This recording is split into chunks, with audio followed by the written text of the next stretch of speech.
নিউট্রেলার কাচের জারগুলি কিন্তু অনেক সুন্দর হয়। চিয়া সিডস রাখার কাজে কিছুদিন ধরে এই জারটি ব্যবহার করছি। ব্যস্ততার কারণে অনেক দিন থেকেই এই জারটিতে কিছু একটা করব ভাবলেও করা হয়ে উঠছে না। খানিকটা সময় পাওয়ায় আজ এটিকে নিয়ে বসে পড়লাম। বরাবরের মতো আজও আমি অ্যাক্রিলিক কালার ব্যবহার করব পেন্টিংয়ে। মাঝখানের ফাঁকা হার্ট শেপের অংশটার জন্য একটি মাস্কিং টেপের প্রয়োজন ছিল, যেটি আমার বাসায় ছিল না। তো কি আর করা, কালার দিয়েই হার্ট শেপ করে মাঝের অংশটা ফাঁকা রেখে দিচ্ছি। এবার কিছুটা ফোমের সাহায্যে আমি কালারটি বসিয়ে নিচ্ছি চেপে চেপে। এখানে কোনো তুলির ব্যবহার করিনি, শুধুমাত্র কিছুটা ফোম দিয়েই আমি কালারটা জারের উপরে সেট করে নিয়েছি। ক্লের সাহায্যে ছোট ছোট ফুল তৈরি করে নিয়েছি।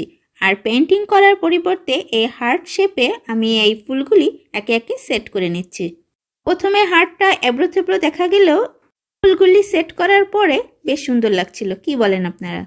জারের ঢাকনাটিকেও আমি কালার করে নিয়েছি, তবে এখন মনে হচ্ছে নীল কালারটা না করলেই ভালো হতো, ঢাকনায় সাদা রেখে দিলেই বেশি ফুটতো। যাই হোক, ঢাকনায় আর কিছু না করে জারের সাথেই একটি গোলাপি কালারের রিবন দিয়ে বো তৈরি করে সেট করে নিলাম। খুবই কম খরচে এবং কম কষ্টে আমার করা আজকের এই জার ডেকোরেশন আইডিয়া আপনাদের কেমন লাগলো অবশ্যই জানাবেন। ভালো থাকবেন সবাই, আল্লাহ হাফেজ।